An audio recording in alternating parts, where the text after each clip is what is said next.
간포가 이제 2km 정도 남았네요. 이 길은 옛날 9길이고요. 저쪽은 이제 신식길인데 저쪽으로 가지 않냐고 이렇게 9길을 택한 이유는 좀 더 해안길로 탐방해 보고 싶어서 이렇게 왔습니다. 좀 쉬면 간포시 읍내를 또 한번 구경해 보도록 하겠습니다. 간포가 옛날부터 좀 울산에서도 좀 알아주고 경주에서도 만약에 해산물을 구하러 간다면 간포 쪽으로 많이 오고, 간포 쪽으로 오면 이제 감원사지터가 입구에도 있고 그렇습니다. 저 앞에 바다가 점점 보이는데 오늘 또 해무가 좀 있네요. 간포 읍내를 통과하고 있는데 전형적인 어촌 마을이라고 느끼집니까? 뭐 우측이 바닷가고 이렇게 바닷가고 읍내 한가운데 도로가 있다 보니까 별로 어촌 마을이란 느낌은 없는 것 같습니다. 아름다운 간포항으로 이름이 적혀있네요. 아름다운 간포항. 자, 점점 이제 전형적인 어촌 마을을 느낄 수 있도록 이제 횟집이 많이 나타날 겁니다.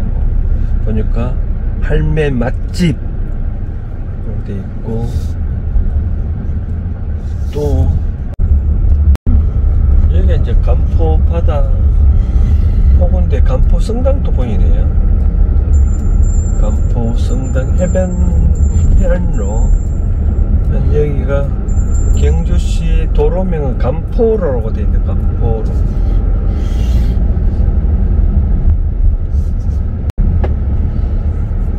동해 바다는 좀 시커머네요. 오늘은 햇빛이 그런지. 이제 9길 지나서 신길이라고는 할 수는 없고 이제 북쪽으로 도로가 합류되는 지점입니다. 여기 바닷가는 여전히 해안길로 지금 가고 있습니다. 날씨가 참 뒷받침해 주셔서 탐방하는데 상당히 도움이 되고 기분이 좋습니다. 아직까지 정식 휴가철이 아니라서 그런지 동해안도 차는 많지는 않네요. 동해 바다 푸릅니다. 지금 도로 공사 중 같은데 우리나라는 이거 신호를 이렇게 수신호를 하는데 일본 가보니까 여기에 신호등을 설치를 해놓고 공사를 하더라고요. 이 인건비가 일본에서 비싸서 그런지 아무튼 공사를 앞으로도 우리나라도 이 수신호를 하는 것보다도 이 자동으로 신호대를 설치해서 교행하는 것도 한번 생각해 봐야 되지 않겠나라는 생각되어집니다. 드디어 이제 경주시를 지나서 포항시를 접어들고 있습니다. 경주시 그러니까 또 생각나는 거는 경상도 할 때 경상도 왜 이름이 경상도인지 아시는 분이 있나요? 원래 경상도가 경주의 경자와 또 상주의 상자를 따서 경상도를 얘기를 했대요. 그럼 경상도를 다른 말로 또 영남이라 하잖아요. 영남은 중령고개를 중심으로 이 중령고개 남쪽에 있다 해가지고 영남이라는 호칭을 하고 있습니다. 그러니까 영남, 경상도 그때 그런 말을 따왔습니다. 거기서 포항 쪽으로 오니까 바닷가 절경을 좀 볼 수가 있네요. 빠른 속도로 한번 절경을 한번 살펴보시겠습니다.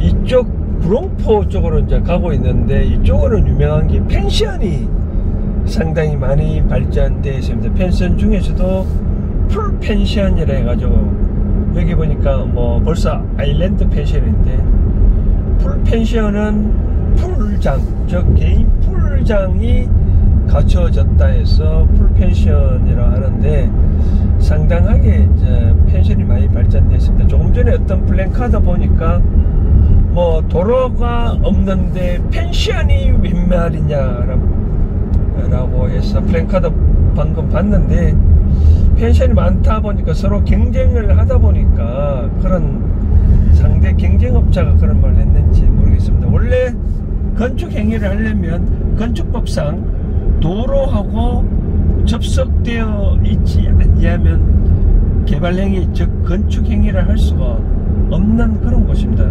그런 곳인데 펜션은 당연히 줄 수 없겠죠. 만약에 공무원이 허락을 해줬다 그러면 나중에 준공 뜰 때 도로를 개설하는 조건으로 건축행위를 나중에 허가를, 사용 허가를 내주겠죠. 그런데 뭐 도로가 없는 곳에 펜션이 웬 말이냐라고 말하는 거는 조금 뭐 똑같은 펜션 업자들의 그 개인 이기주의 탓인지 모르겠습니다만 건축법상은 그렇습니다. 여기는 이제 양포 마을인데, 양포에서는 바로 해안도시인데 주로 많이 나는 어류가 바로 낙지입니다. 낙지, 문어입니다. 문어. 양포에서 많은 문어인데, 경주나 포항이나 가보면 양포에서 문어를 잡아왔다 해서 양포 문어, 양포 상해 등등 그런 이름을 많이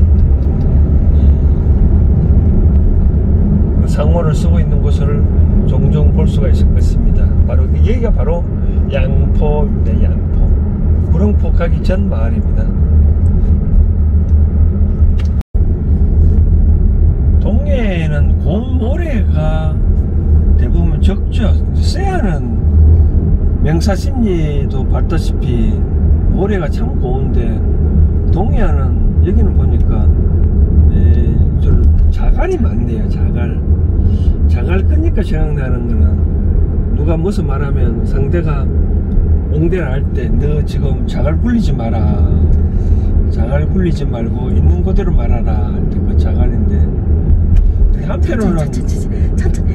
한편으로는 이 무릎 아픈 분들, 관절 안 좋은 분들은 이 바닷가 모래에서 걷기 연습을, 엄지발가락에 힘을 주고 걷기 연습을 하면 대부분 관절에 다시 힘이 솟아납니다. 그래서 뭐 무릎 안 좋은 분들, 관절에 안 좋은 분들 바닷가에서 엄지발가락 힘을 주고 한번 걷기 연습을, 걷기 운동을 자주 해 보십시오. 그러면 관절이 치료가 됩니다. 제 구릉포로 접어드는데요. 구릉포는 전설달의 삼천리에 의한다면 신라시대의 어떤 이 관리가 그쪽으로 여행을 뭐 순찰해 보니까 10마리 용 중에 9마리 용이 성천했다고 바로 그런 얘기를 이름을 따서 뭐 구릉포라고 하는데, 울산에는 9마리 용이 춤을 췄다는 저 무룡산이 있거든요. 무룡산이라는 이름을 지었는데, 아무튼 구릉포 가보니까 일본인 가옥거리가 있더라고요. 근데 일본인 가옥거리를 왜 현재까지 유지를 하는지는 잘 모르겠지만, 또 KBS 드라마 동백꽃 필 무렵인가 뭐 그런 드라마 제작을 해서 그런지 관광객들이 많이 찾아오는 모습을 볼 수 있겠더라고요. 이런 뭐 촬영 장소, 앞으로는 볼거리가 등등 있어야만은 관광객들이 오지 않겠나라는 생각되어집니다. 이제 구릉포를 지나면 홈이 곧 이 거리가 나와가지고 이 포항 홈이 곧 해맞이 거리가 나올 겁니다. 역시 구릉포는 바다가 용이 성천할 수 있는 공간이 있는 것 같습니다. 좀 일출로 이래가면 이제 호미곶이 호미곶 주로 나오는 일출로 가고 있습니다. 이제 빗방울이 드는데요. 이제까지 비를 안 만났는데, 근데 계속 가도 크게 빗방울 한두 방울 떨어지고 말았습니다. 그래서 날씨가 좋아가지고 계속적으로 북쪽으로 갈 수 있어서 좋았습니다. 이렇게 촬영을 하다 보면 특이한 거는 길이 없다고 표지판이 나오네요. 그렇죠? 호미곶면, 그러니까 길이 없는데 굳이 또 들어가려고 하니까 위에 노선으로 해서 또 이렇게 호미곶을 또 찾아가겠습니다. 이제 호미곶 저 들어가는 길입니다. 보니까 곧 비가 올 듯, 제가 또 이 호미곶 가까이 온다 하니까 또 비가 또 그쳐서 좋은 장면을 찍을 수 있을 것 같네요. 바다가 오늘 어제보다는 좀 물결이 좀 높네요. 물결이 있고 다 여기만 이제 자전거 길이 있는 거 보니까 이명박 대통령이 이제 포항 출신이잖아요. 이명박 대통령 시절에 이제 자전거 길을 많이 만들었는데 그때부터, 그래서 그런지 자전거 길로 갈 수 있도록 표지판이 잘 돼 있네요.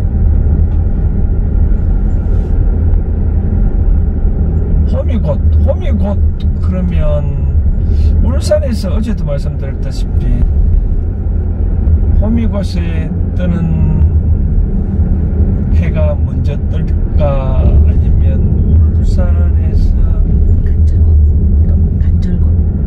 간절곶에서 먼저 뜰까, 해가 먼저 뜰까. 다들 뭐 지방자치단체에서 그렇게 하는 거는 관광객을 더 많이 모집하기 위한 홍보 수단이겠죠.